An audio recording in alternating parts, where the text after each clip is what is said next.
So just a quick video of where all the bolts are and the attachments are to get the clip off the front of the Mazda 2. It's very easy because I redone the headlights. So all it is, you've got two clips here, there and there, where the bumper will come over. So you've got to take those out. You've got two bolts there and there to get out. On both sides you've got a bolt and a clip there to get out.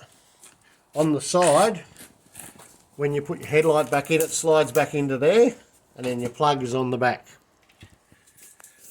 On here, you've also got a bolt in the side, and you've got, when you pull the wrap around, you've got a bolt to take out there. You've also got two bolts under here, and you've got two under the front.